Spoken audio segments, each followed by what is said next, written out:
welcome to our podcast, Detroit is This, and I'm your host, Ivana Kalafatic from Detroitisit, and I'm speaking with Jan Peelen, an Attaché for Infrastructure and Water Management for the Embassy of the Kingdom of the Netherlands. People are going to be asking, what in the world, why is Detroit is This talking to such a esteemed individual that has anything to do with the Netherlands?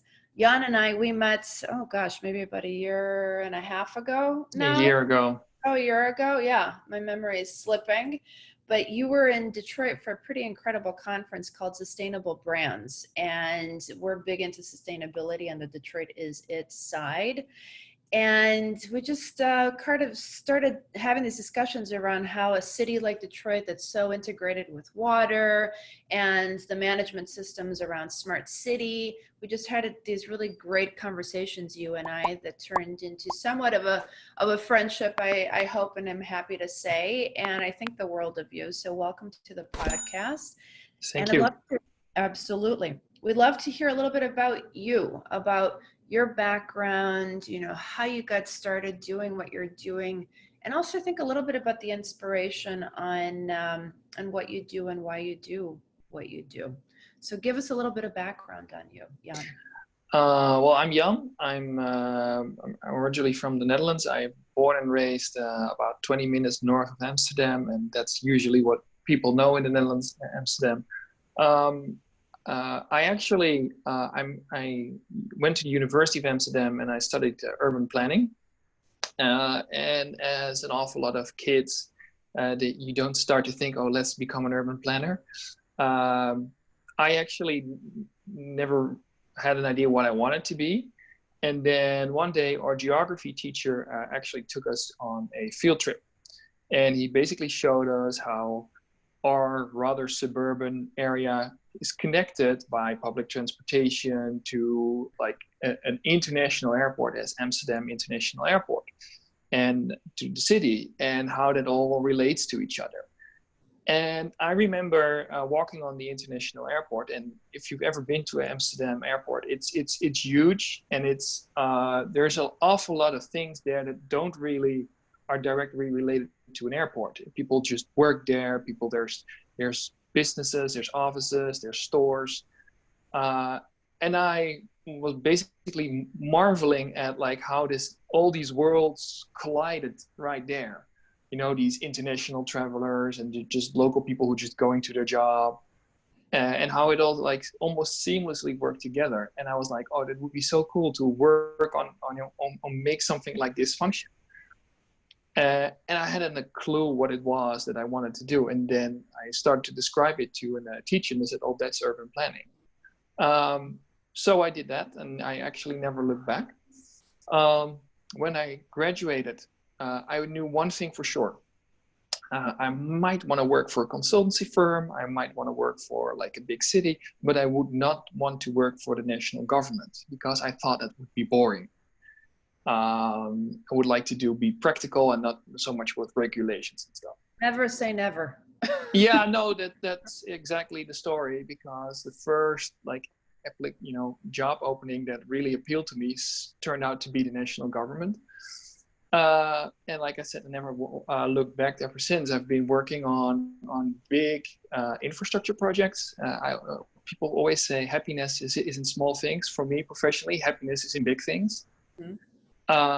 So I worked on highways, energy infrastructure, railways. My girlfriend actually introduced sometimes me as Mr. NIMBY, Mr. Not in Your Backyard. So smart I did that. Women. Always listen to the smart women. Yeah, but that's like, we always joke that I was not allowed into certain areas anymore after this project. So I did that for a couple of years, and then I moved on to the water department, and I did that for 2 years. And then all of a sudden somebody said, and this was like at the time that Sandy got hit by Superstorm Sandy hit the East Coast, mostly the New York area. Mm-hmm. And the Dutch were were invited to join the rebuilding efforts. Mm-hmm. And that had to be coordinated from the embassy, and they were looking for somebody for a two-year gig. And people said, well, if you apply, you might get it. And I always said, I've traveled, and we always wanted to see if you could live and work abroad. And then all of a sudden, this opportunity comes up to work and live in DC for 2 years. So I did. That's more than 6 years ago. So I liked it, and I stayed.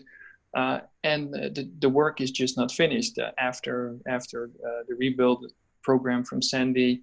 Basically, our influence there just stopped, and then there was so much other work to do. Other cities that have questions about, how do you manage water management? As you can see in the background, is my core business.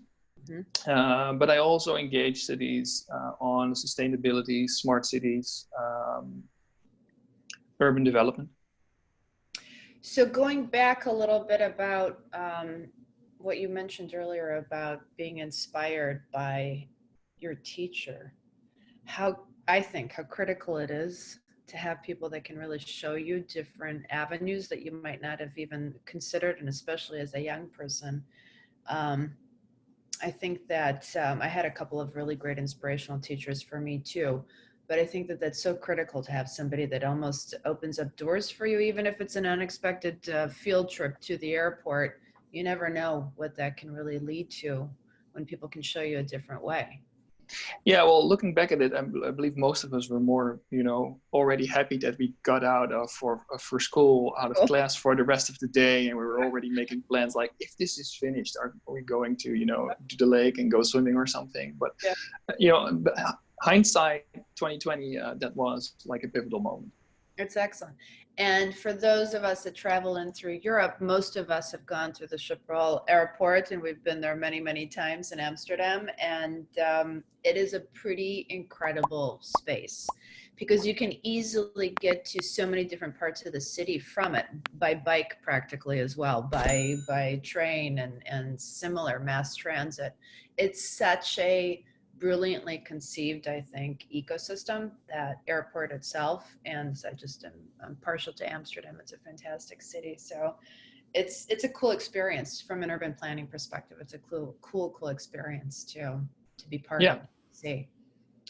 Well, and the thing is, like, if it's awful lot of people ask us, like, okay, what's the secret of the Netherlands? How do you develop this? And it's also, of course, it's skill and experience, but the fact that we are a very small country, we are almost a sixth of the state of Michigan, but we do have 17 million inhabitants. So we've learned to really work with space. Sustainability, smart urban planning is basically like our second nature, because we don't have that much space. So every square inch has to be used, utilized and utilized again to get everything working. So one of the things that's really great also that Amsterdam is so known for is public transit, but ultimately public transit by bike. How do you, and I know, we'll get into the water conversation in a second, but how do you navigate all those bikes without causing any collisions? And how do you know which bike is yours? Well, on that part, sometimes you make mistakes. You take a better bike? And, no, usually. Well, some people do, but it did happen. If you have, for example, a black bike, it does happen. You have to make sure that you know where it is, and people sometimes they put thrills on it or paint it in a different color just to make sure that this is my bike. So that, and actually we're actually one of the few countries that we have more bicycles than people, and we actually have we will have parking garages for bikes at stations. I saw. It's incredible. It's incredible. But practice makes perfect. And we do have collisions sometimes, but practice makes perfect. And yeah, it's just a part of it has become part of the culture, part of the lifestyle. And actually, it's funny you mention it, because we actually see an uptick.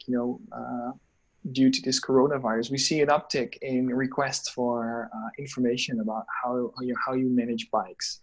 How do you create bike lanes and stuff, and then a bike-friendly environment and policies. We actually see a huge uptick in the US on that.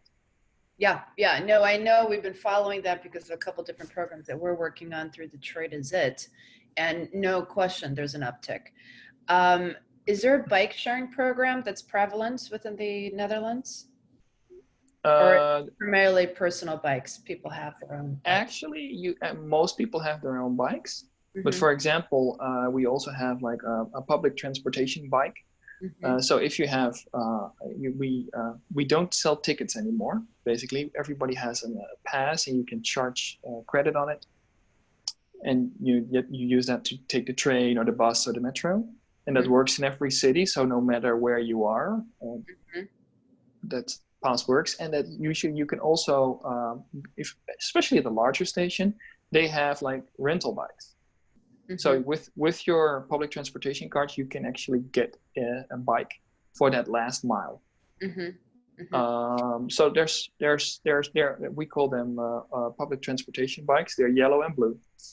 And if you, for example, if I would go to Detroit, I could, just use a bike just to get that last mile from train station to your office or something. There's a really great program that's here called MoGo Detroit that people are, no question, using more and more, and they're expanding their reach also to other cities outside of downtown Detroit, which is very exciting for all of us, and they too have seen an uptick. And a lot of this leads us into the conversation of smart cities and how do people utilize cities. Smart city, technology is one thing, but I think it takes a lot of human practice and getting that human or those human beings used to utilizing the city in ways that they might not have been used to. So for example, with Detroit, the home of the big three on the automotive side for how many decades already now, and really the founding of the first mass production car, as we know from Ford, came out of here. And there's so many incredible opportunities around that, job growth and the like over the years. But as you look at climate and as you look at expanding cities and population growth in cities, this idea of a smart city and what does that mean takes different views within every city. And one of the things that we are really excited about and hoping for with this discussion in particular is to delve into a little bit, what does it take to make a smart city? Because you have multiple components, but you really have the technology and the innovation, and then the need for that. And then you also have the human factor and the human scale. And how do you get individuals used to, for example, maybe not taking a car so much, but taking a bike if they're within a certain radius of where they want to go. So with the Netherlands, I think one of the brilliant things coming out of the Netherlands and teams like you have is solutions for cities that are either like-minded, as you mentioned on the water, and solutions for human-centric design. So talk to us a little bit about how you see that happening from a Netherlands perspective, and then we'll get into the Detroit perspective. Yeah, well, on smart cities, and I think that's a good start. What do you mean with a smart city? I've been involved in that discussion with, for example, several cities and NIST and the federal government as well. And what you see is that in the US, a lot of the emphasis is on the tech side, on data, using sensors, interpreting data and create better policies. If you look for, so pretty tech-minded. In the Netherlands, tech is definitely a part of that discussion, but we actually integrate tech immediately into like sustainability or, like you said, social benefits of the city. And so basically, for us, it's not so much tech. It's tech that helps us actually connect different parts or functions of the city, and basically within combining these functions that otherwise have nothing to do with each other, there's that creates added value, and that's the good stuff. And I think that's what really the Netherlands, sets the Netherlands apart from, or if I compare it to American colleagues. On the other side, if you look at the Americans, we are really good in creating ideas and implementing them in the city. Americans are much better in scaling solutions. So there's definitely room for synergy there. And like you said, what makes a smart city smart? You have to make sure that people really see the benefit of it. So if for example, if I give you insight in my location, for example, there's for GPS, a traffic app. I give you insight in my location. I give you insight in where I am and my travel patterns. Why would I give that to you? There has to be an added value for me, and I think that's something that we really have to work on, and that's a success. Make sure people see the added value. If this is implemented, then that delivers me so and so. So, for example, what in that scenario, what would the added value be to the user to give that information up? Well, for example, there's in the case of the traveling of the GPS app, it gives you better predictions of your travel time. Gives you better if I actually had used various applications. I used when I came here to the US. I still had the traditional GPS in the car, and that would it would work fine. It would give me a route, and it would tell me how an estimation of how long it would take. And now you have these smart apps that basically crowdsource the data of you, me, and everybody on the road, and basically tell me like, oh, there's a traffic jam coming up. Oh, there's an accident happening. Hey, let's recalculate. And by the way, we're not going to send we're not going to send everybody through a secondary route. No, we're going to spread it out so that you don't create more traffic jams. And just by using it, like, oh, this is actually works pretty well. And citizens are they do vote with as they say, with their feet. They use your platform if they think, oh, this is actually useful. And if after a while there's no added value, they leave. Yeah. So that's I think the big issue of a smart city. You have to make sure that it resonates with your citizens. What you see, for example, with smart, you're talking about Detroit. You're talking about cars. There's an awful lot of research now on autonomous cars, and you have cities that are test sites. You see that some people are not happy with their city being a test site. Like, what does this autonomous car do in my neighborhood? Will it crash into me or something? And that's clearly an example of that, where there's a disconnect between the tech and the city, the citizens. They don't see the added value of that having in their city. We had a couple of years ago a pretty huge program and a large investment that came in through multiple different sources, led by a very noted development team here. And it turned out to produce something that's called the Q line. And it's, I don't know if I'm going to get this correct. I think it's 3 miles long. It's a north-south bound kind of rail system above ground. And to be honest, I should know this, but I don't. It was a pretty huge investment, I'm going to say $100 million that came into this, if not more. A lot of stakeholders, a lot of years that went into building it out. You may have seen it when you were here, potentially. And there is a challenge with individuals, users using it. A lot of people, or the numbers and quantities that Detroit was expecting for users to use this is not really there. And I think a lot of it also, to your point, could also be based on communication, could be based on, as you said, value add to the users, why would they use this? There's also, of course, issues with speed and other things logistically with the train itself, which ultimately could be worked out. But it's, in one hand, it's a great start because there needs to be mass transit within cities like Detroit for so many reasons. And there's plans for it to potentially keep going north and then bridging out east and west. But it's interesting to see how much it takes about the human factor, how much the human factor plays into it, both as a user and as that individual team or teams that are communicating about it, because it really does need to be a value add for both sides. Yeah, and well, you're now talking about like a hard infrastructure, about a light rail construction. Yeah. And that's actually even more difficult because I was talking about, for example, apps and applications, and that's nimble. Yeah. Light rail is actually, we call it light, but it's still a heavy investment. Yeah, yeah.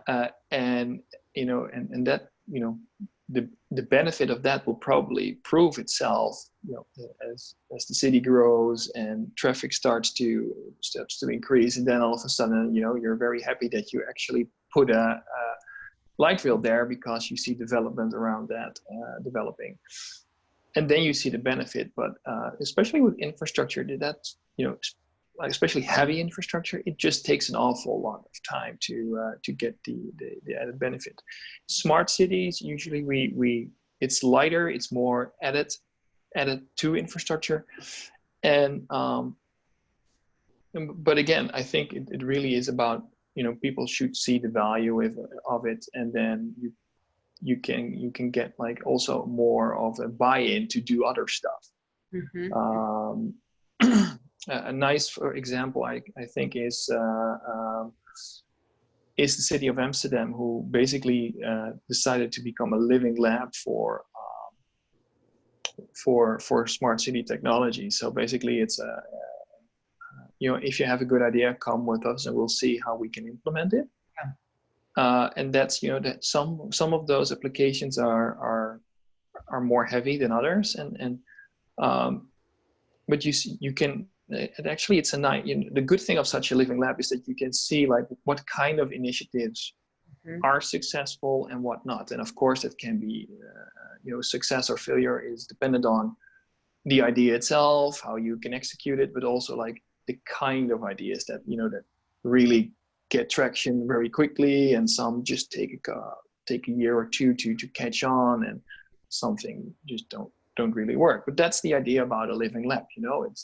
It's a safe zone to play and fail if necessary. Mm-hmm. We have a little bit of insight into this, and just wondering, what do you think when you look at whether it's Amsterdam or elsewhere? What do you think may have failed or may have succeeded? Are there examples that you have that you've actually real world examples, digital, nimble examples? Yeah. Smart city examples. So for example, I'll give you a thought on our end. So we're working through a couple of projects that are digital, that are smart city nimble solutions, and focused in on small businesses. Okay. Mm-hmm. And one of the upsides that we see with this is the opportunity to build out loyalty programs and shop as you walk kind of experiences. So direct to sale to that retailer scenarios that can push you into the store to actually go buy something, among other things that we're doing. And we don't have a name for it yet. It's in process, but it is being launched for 2021. So maybe there's scenarios that you've seen that you think really work really well, or not. Yeah, well, I think the problem is if you're talking about platforms, and there's an awful lot of failure, both on the US side, in the Netherlands, and European on platforms. And there are so many ideas for people who come with a platform for exchange. Usually for example, databases. Everybody puts their expertise in it, and they can share it, and then there's a community.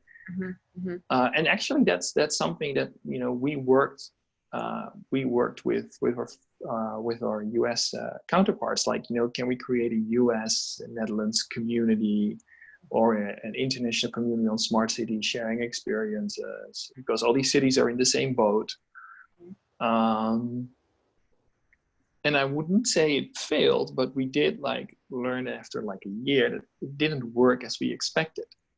Like, we didn't get that community sense. We didn't get that interaction that we thought. Why? It was too voluntary. There was, basically it was the person or the business or the entity to do, and they don't have the time, the interest. Yeah, well, you and I can be very enthusiastic about it, and I can say yes, but in the end I go back to my office and things going on, things to do, emails to answer, and that great idea Ivana had, it just goes somewhere. And what we actually changed, we pivoted more to a strategy like, okay, we're just going to connect people who have literally the same problem. Because then it's much easier for people within a company or within the city to, make time for it and explain to their boss, well, it's actually important that I have this conversation with this person in Detroit or Austin, Texas, or in Amsterdam or Rotterdam. Why? Well, they have the same problem. Okay, go ahead. So, we just changed the idea as we go, because we noticed that the platform as we thought, we conceived it didn't really work. It was too idealistic. And you see that in a lot of people, in a lot of cases, the platforms, they really have to add value and to survive. And be easy. And be easy. Yeah, it doesn't have, it has to be quick. It has to be instant gratification, actually. And then other thing, but that's really the thing. That's something that fails quite often. And then what you say, for example, light rail, that's actually an application that asks an awful lot of financial investments. And that's also something that, sometimes it's just too much of a lift. So you can do that kind of things, but then you already have, smart city experience, successful smart cities experience before that. So people have the confidence that, okay, this will work. I think you also need a very big component that's part of this whole smart city conversation. It's not just the infrastructure to be able to handle it, and of course the investments, not just the ideas, not just the community that needs to also be showcased or shared with how this can be of value to them, but the leadership within any city needs to really embody this. It needs to really think, okay, this is my direction for the next, 50 years. This is going to be the plan we're going to. It doesn't become just a term or a mandate component. It's something that we're looking at for the future of the planet, and ultimately starting with the city that we're living in. Yeah, you need leadership. You need leadership on various levels. You need, for example, a mayor or a CEO of a company that says, go ahead. You have my confidence to try and fail for the next year, or I have a really strong ambition and I just want to make it work. But you also need leaders. For example, you need a good team. People who can, this is usually smart city applications are usually very new, very innovative. So you need a team that can handle that. And then you also need finding open-minded leaders in the community or within the business community that will support you, that will vouch for you. For example, within the local Chamber of Commerce. And that's what we see both in the Netherlands and in the US.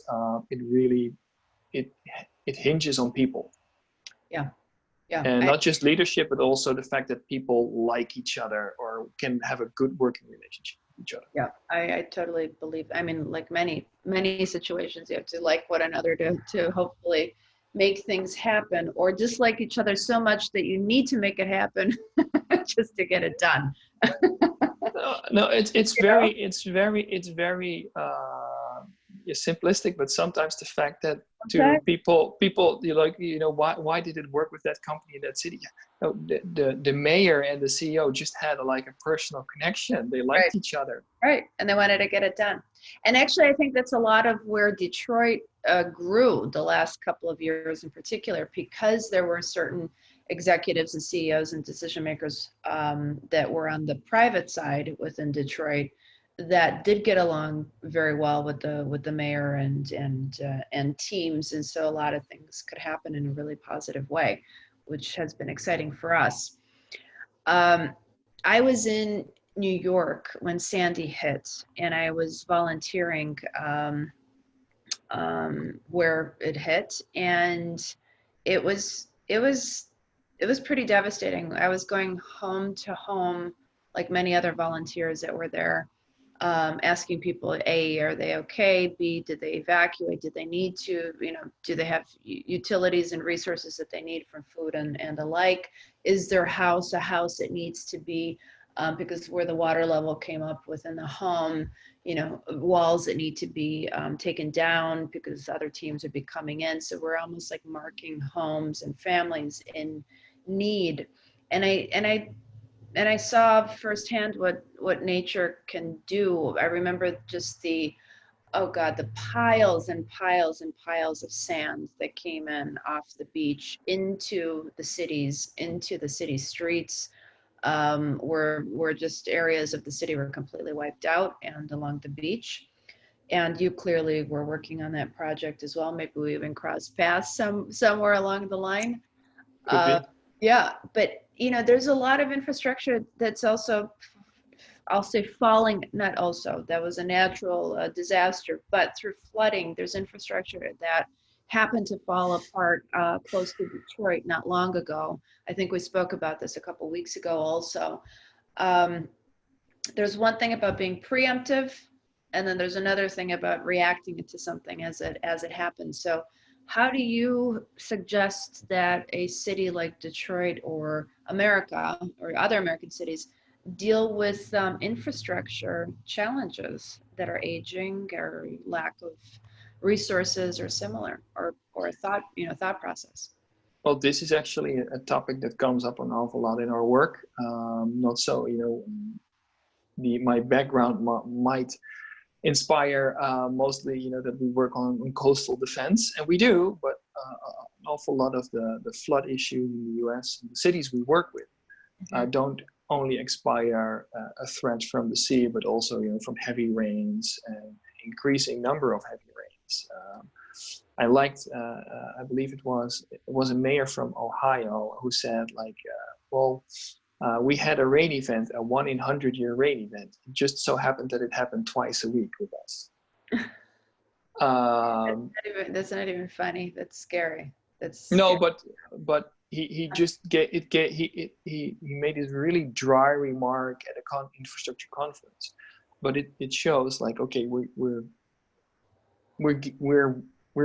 faced by situations that we thought it would happen to us sometimes, but now actually it's becoming the new normal, and that changes an awful lot. And that changes also the mindset with people who work on infrastructure, because you design something for 50 years, and you have an idea like what should it be able to withstand, and now that framework starts to shift. Unfortunately, for example, the case in Detroit, but also a lot of other American cities, there's also the case of backlog in maintenance. Infrastructure is quite expensive.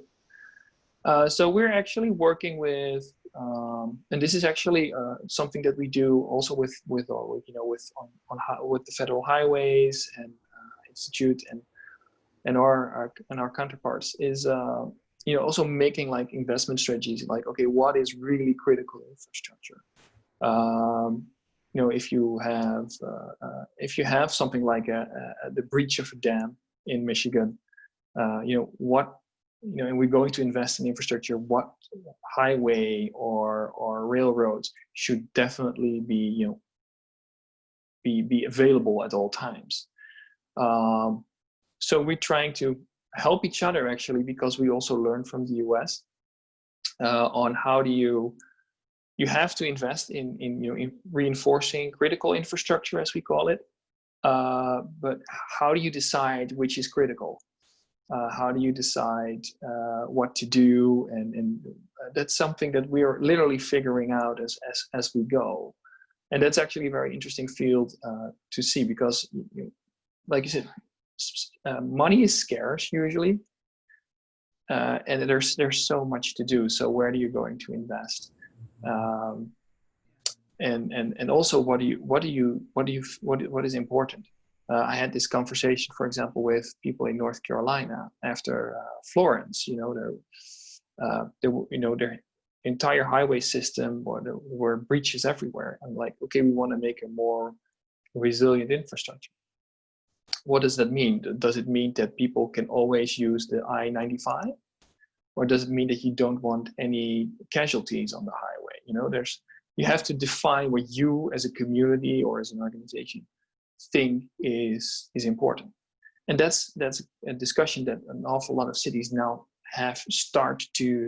they're starting that conversation. What do we want for our city? Do we want to be accessible at all times? Do we want to be safe at all times? And that's an interesting discussion, actually. So curious, what's your thought process on climate change and human factored climate change? Well, for us, and that's also the reason for my background, or like I said, we are a small country. We're very densely populated. We're also a very flood-prone country. I actually am born and raised below sea level. Until my 20s, I've never lived above sea level. Like 30% of our country would flood if we wouldn't have flood defenses. 60% is just prone to flooding, from rivers and stuff. So we are, as a nation, as a society, we keep a pretty keen eye on water and on weather, because basically we have to protect our country. So climate change is not something that, there's no discussion about it. If it's there, it's there. How bad it's going to be, that's just something that, we have predictions, but we don't know if the predictions will be accurate. And actually, that's something that we do. I always use this picture behind me from the Maasland Barrier as a pivot point in my presentations. I always explain how we as a nation are prone to flooding, and why that's important, and why we actually have like 800 years of experience in managing water. And then I start telling about our moonshot project, making the country safe, in the 20th century. And this was actually it's called the Maasland Barrier. This was like the last piece of our engineering feat. Like we made it like a fortress against the sea. And this particular piece opened in the late 90s.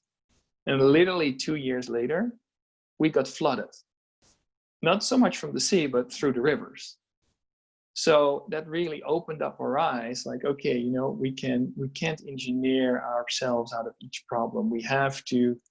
We're going to be faced with new challenges every day. For example, we now have, after those floods, those riverine floods, we have a great system there. Now we have the challenge that we have very dry summers. Can you imagine that? Like the country that has 800 years of experience in keeping the water out is now trying to figure out how to keep the water in. So we are aware that we will face these challenges, and that the challenges will change over time. We also accept that we don't know how it will happen. So basically what we now did is we created a framework. It's called the Delta program. And basically it's not a policy, it's a framework for a policy. Basically we create the conditions for us as a government to handle whatever nature is going to throw at us in the next 50, 60, 70 years. So what do you say to people that don't believe that human causes cause today's climate change? Because it sounds like you do believe in human-centered climate change, if I'm Well, not. there's definitely, you know, if you just look at it and at the numbers and the data, you know, we see such a rapid development globally that we believe that if you look at, you know, what we emit and what you see the change, and then you see the changes in weather patterns. You know, I actually never am. For me, that's there's not really a discussion. I mean, we do meet people who don't believe that it's man-made, and Because a you lot know, of big industry doesn't believe it's man-made well, usually for when various I'm reasons, right? Yeah.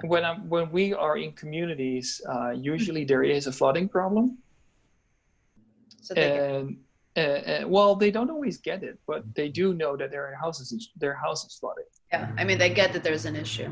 There is an issue, and you know, I'm not here to change your mind but you know, my job is to help you understand like how you can make a better, safer city. And that's what I'm going to do. And actually, it happened to me. I was in we did a great collaboration with friends in Charleston, the city of Charleston. And actually, we had a great collaboration there with, and both, you know, the city, for both for the community, but also the real estate developers. We worked pretty good with them. And then I actually took a cab from the airport to the city. And somebody asked, okay, what does bring you to Charleston? So I actually said, well, I'm on a workshop on preparing Charleston against sea level rise and climate change. And so, oh, you really believe that? And I said, well, yes, I do. Well, the cab driver didn't. I said, okay, that's okay. So, and I said, do you think I'm wasting my time here?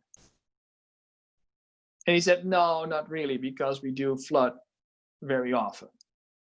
So we agreed on that it would be great to, you know, help Charleston become a more Flood-proof. flood-proof, and that we shook hands on that one.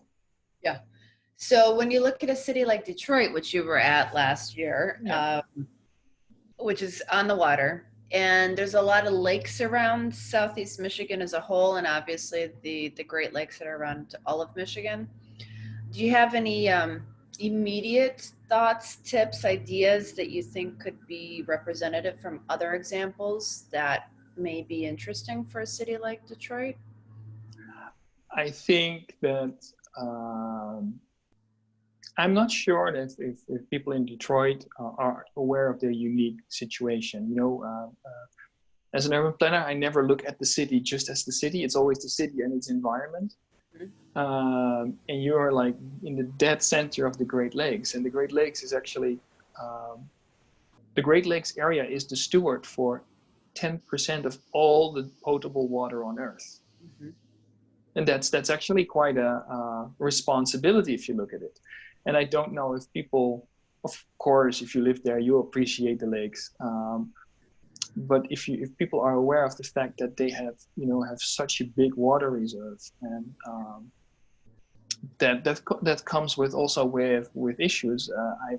We actually got, you know, requests and for information from New York until Wisconsin. You know, they see that the water level in the lakes is high.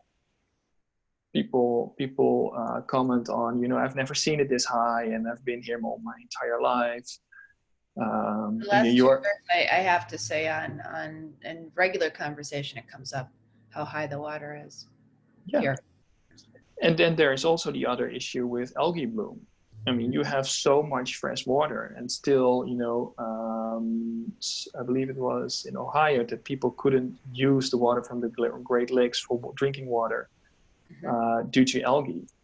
So, you know, there's a unique set of issues there, and people start to realize now, like, that they have to do something with it. And we're actually in conversations with several states, with, like I said, with Michigan, with Ohio, Wisconsin, about, can we help both on protecting your coasts against the rising water, and also, help you create healthy lakes that will not just feed you with fresh drinking water, but also give you that beautiful added value of just being there, the cooling effect, the fishery, etc. Mm-hmm. So we're in conversation. I think that as Detroit, Detroit is, of course, it's Motown, it's the big three, but you could also become like the city on the lakes, Mm-hmm. because you're dead center of the Great Lakes area. Mm-hmm. And plus, it's an international border. There's so much transit that takes place in and out Yeah. of the locks, and so there's a lot of I think future potential opportunity, and there was also up until not long ago. So I too believe that we're in a pretty special and particular place here within Detroit. Yeah. But you could, for example, if we've had conversations about design and architecture and redevelopment projects in Detroit. The fact that when I was in Detroit, you don't really realize that you're in such a potent water location, because you never see the water in the city. And you could think about, if we're going to redevelop Detroit, build new projects, maybe we should give water a more visual, more presence.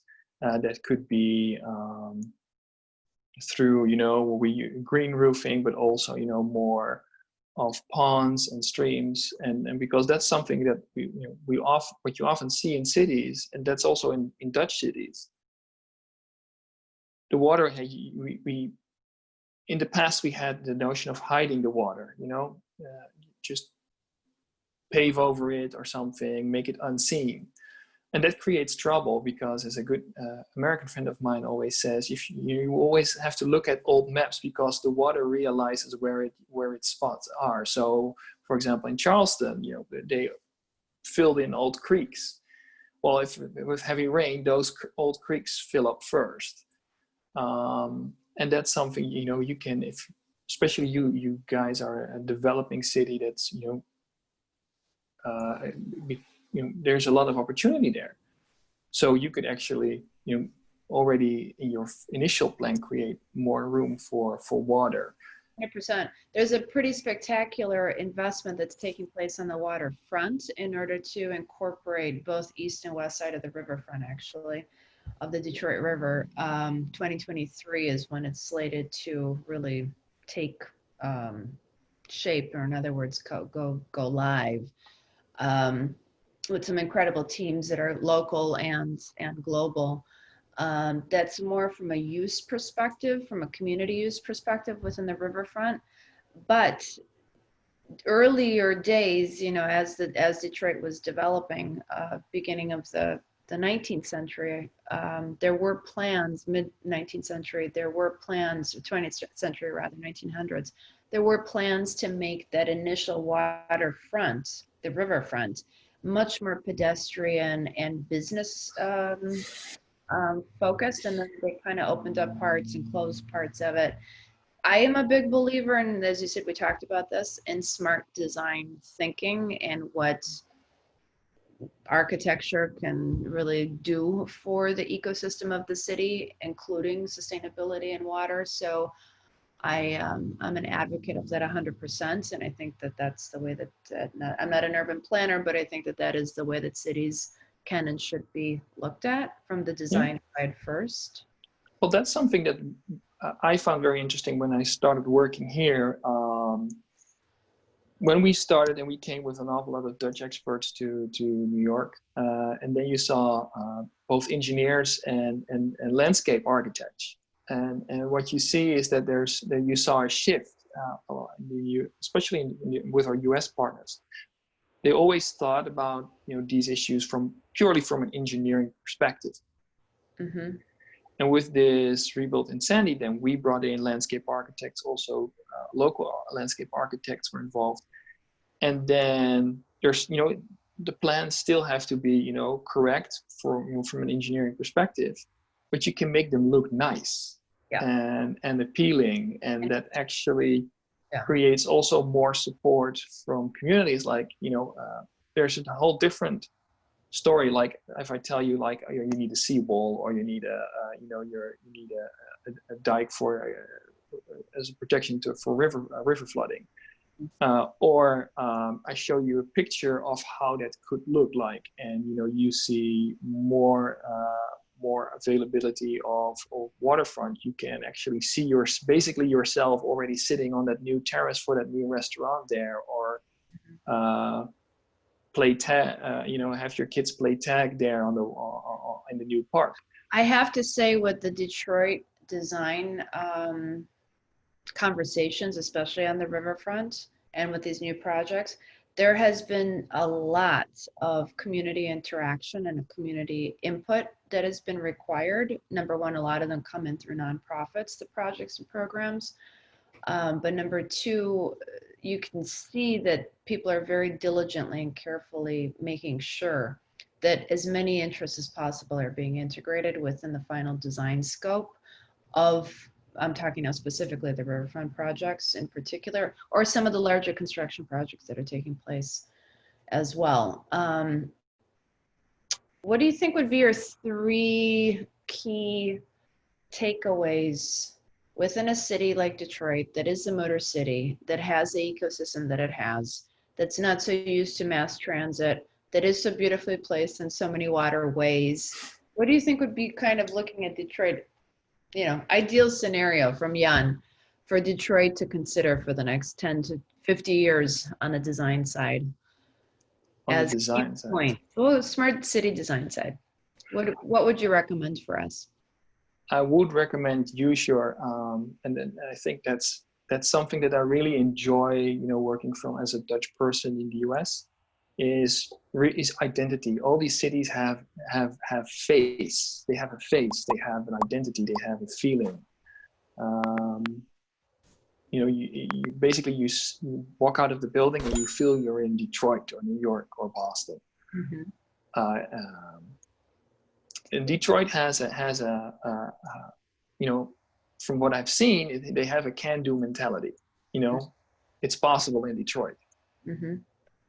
And you're also very, you're very aware of your past and the fact that you had a low and now you're growing again. You're reinventing yourself. Mm-hmm. And I think that should be, something which should be leading. So don't ignore your past. Don't embrace it and use your strong points. Cities that use their own, stay close to themselves, to their identity, and their strong points. That's successful. So use. I think, for example, that you should be. You have the car industry. Maybe you don't have to do like public transportation like with light rail, but then autonomous cars or something. That should be something that would be typically for Detroit. We gave the world the car, mm-hmm. and we're now going to give them a more sustainable version of the car, mm-hmm. or a more sustainable way of transportation. Mm-hmm. Water, like I said, it would be great to create to incorporate water in your design. Not so much, not just from a climate resilience perspective, but also from the added value. There's actually a professor I met here in Hopkins. He said, "Do you know what the best, most profitable investment is in urban planning?" I said, "No." I said, "Public space."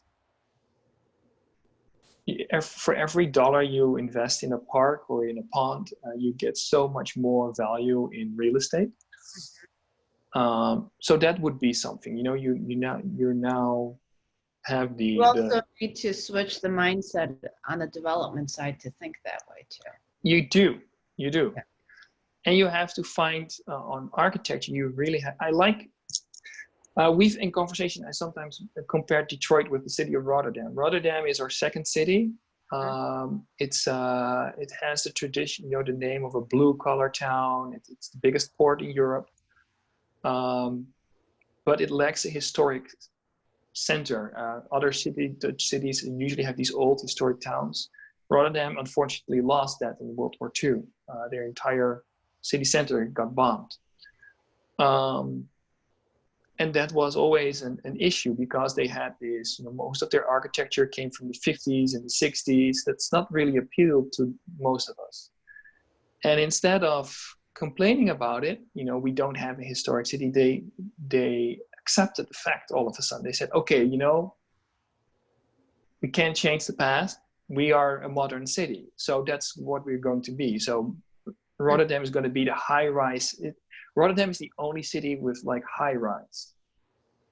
We're going to be the modern city of the Netherlands, and they really pushed forward. So if you want to do a edgy high rise building, the only place you can do that is Rotterdam, and it actually really pushed their image instead of literally students. That Rotterdam has a good university, but they, as a university town, they could not hold their students to live in the city. As soon as they graduated, they were gone.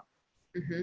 And all of a sudden now you have people from other cities that really would like to live in Rotterdam. Rotterdam becomes the culture, becomes the hip capital of Europe. And I've seen the change, and I think that's something that Detroit could copy. Just embrace your past and what you are, and don't see that as a disadvantage, but use it to your advantage. This is Detroit. Deal with it. Yeah, we're gonna put that as a slogan all across. Super interesting conversation. I'm a huge fan. I'm a fan of design thinking. I'm a fan of what's going on out of the Netherlands and Amsterdam, of course, the work that you're doing and solutions that you and your teams are providing, and providing cities like us, like Detroit. We hope that you do continue to do and stay working within projects that we have within Detroit, because we need you. Yeah, and this was pretty incredible, this time that we had together. I wanted to thank you for our chat on the podcast, Detroit is This with Detroit is It. And I hope you come back many, many, many more times. Yeah, well, I'm happy to be here, and I'm looking forward to, if the COVID crisis subsides, to visit Detroit again and work on a great sustainable design event. We welcome you. We welcome you. We will. Thank you. Talk to you soon. Thank you. Thank you. Bye. Bye, Jan.